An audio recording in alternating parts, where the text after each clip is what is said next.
In the name of Allah, today we are going to learn about the various sinuses in your brain, and I will show you the interior of the cranium to show you that this area is anterior cranial fossa, this is middle cranial fossa, and this area is posterior cranial fossa, right? And you can see the blue markings that are showing the venous sinuses. So first of all, let's talk about what venous sinuses are. Venous sinuses are basically the venous channels that are present in between the two layers of the dura mater. So let me show you another model for it. So for the learning purpose, I am showing you the mid-sagittal plane section of the head and neck. Now you can see again a blue color structure. Yes, sure, this is venous sinus, the superior sagittal sinus. And let me tell you, it is present or formed where? It is present in the two layers of the dura mater. This is the endosteal layer or periosteal layer of the dura mater, that is just next to the bony part, right? And there is the lower layer of the dura mater, which is the meningeal layer. And these two layers are holding inside the venous sinus, right? And you know what? That there lies a curtain-like structure in between two cerebral hemispheres called as falx cerebri, right? And these are formed on the top of it. This is a single one starting from the anterior end of the crista galli, the superior sagittal sinus. You can see it running up to the posterior aspect of the occipital bone, and this dilated part could be the confluence of the sinus. Confluence of sinus means that an area where so many sinuses are meeting, right? And if this is superior sagittal sinus, so where lies the inferior sagittal sinus? There should be located on where? Let's suppose there was the falx cerebri, which is a sickle shape or a half moon shaped structure like a curtain on its inferior edge or on the top of this, if you can observe the corpus callosum. It should be present on the inferior aspect of the falx cerebri. As falx cerebri is removed, you cannot see it, but the positioning of it could be here. The inferior sagittal sinus could be here, right? And what else you can see? This is the placement if there is a sinus called as straight sinus, right? Again, let me tell you that falx cerebri is no more there, so we cannot see here. This is but the placement of the straight sinus. And the inferior sagittal sinus combines with the another vein called the great cerebral vein or vein of Galen. Means great cerebral vein, if runs here, will join the inferior sagittal sinus to form the straight sinus. Now see, this area is the lesser wing of sphenoid, and you can see two running blue color sinuses on both sides. These are called as sphenoparietal sinus. You can remember the name with that of the parietal bone and the sphenoid bone, right? So sphenoparietal sinus. And in the very center, you can have the cavernous sinus. Now you can see that these sphenoparietal sinuses are draining into the cavernous sinus.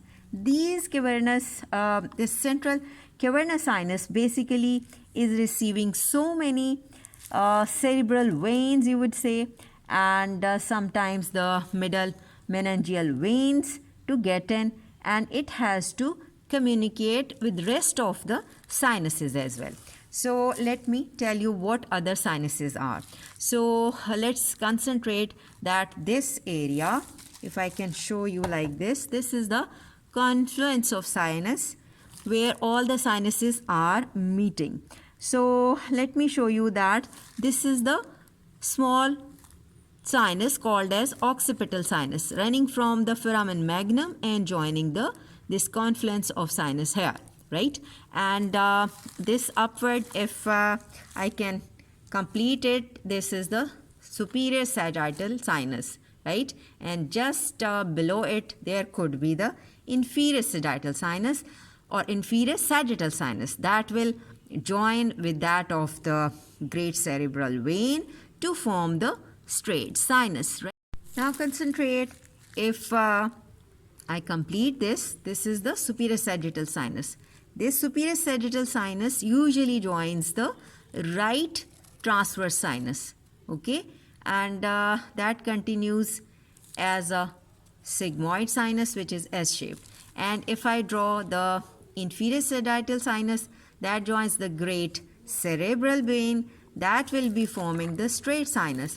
And the straight sinus usually joins the left transverse sinus. And definitely these both transverse sinuses, they are continuing as the sigmoid sinus because of its S shape, right? Now you can see that two other sinuses are joining.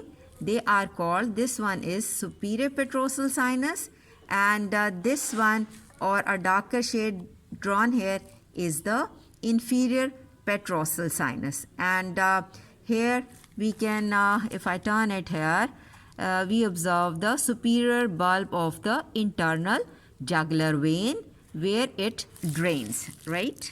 So let me repeat, the superior sagittal sinus, and these both are transverse sinuses.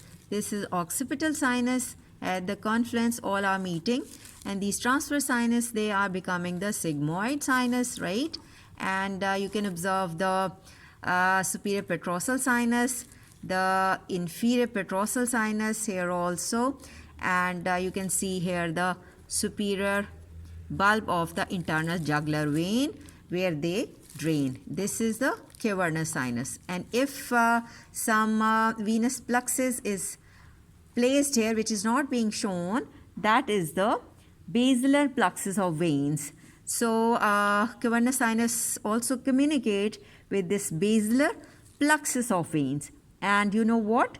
That this basilar plexus of veins, they communicate or have a connection with the internal venous plexus deep down, right?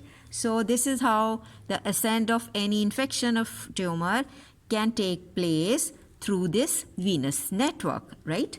And what else I should add, that you can see that in cavernous sinus, so many structures are passing by. So any trauma or any pathology related to cavernous sinus may impair the running structure or nerves here. Let me tell you what they are. So if the cavernous sinus should be completed and you see the lateral walls, what structures you observe? That the third cranial nerve, fourth the trochlear, and from the fifth cranial nerve you observe the ophthalmic division, and maxillary nerve, and the trigeminal ganglion as well. They are affected by the pathology of the cavernous sinus. And you can see the internal carotid artery is there, which is also influential under the pathology of it, and the abducent nerve, because these are supposed to pass through it, and then they have to exit through the superior orbital fissure, right?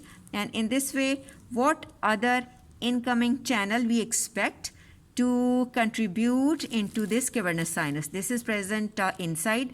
Let me show you another model to show that which structures communicate from the anterior aspect of the face with that of cavernous sinus, right?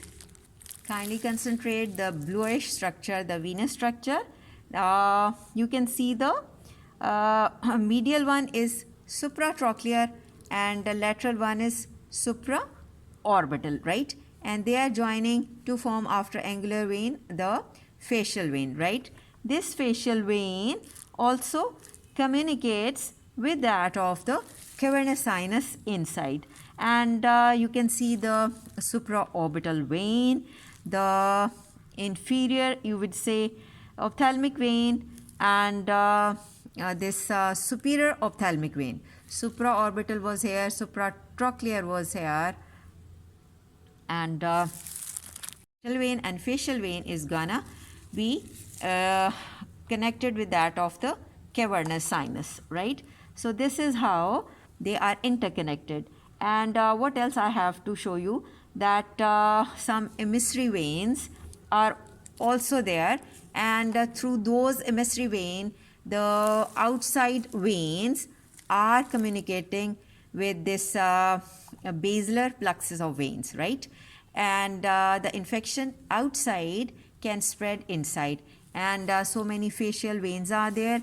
Usually the area of the nose, we call it as dangerous area. Any boil, any infection, if left untreated or spread, it can take infection and ascends upwards into the cavernous sinus, right?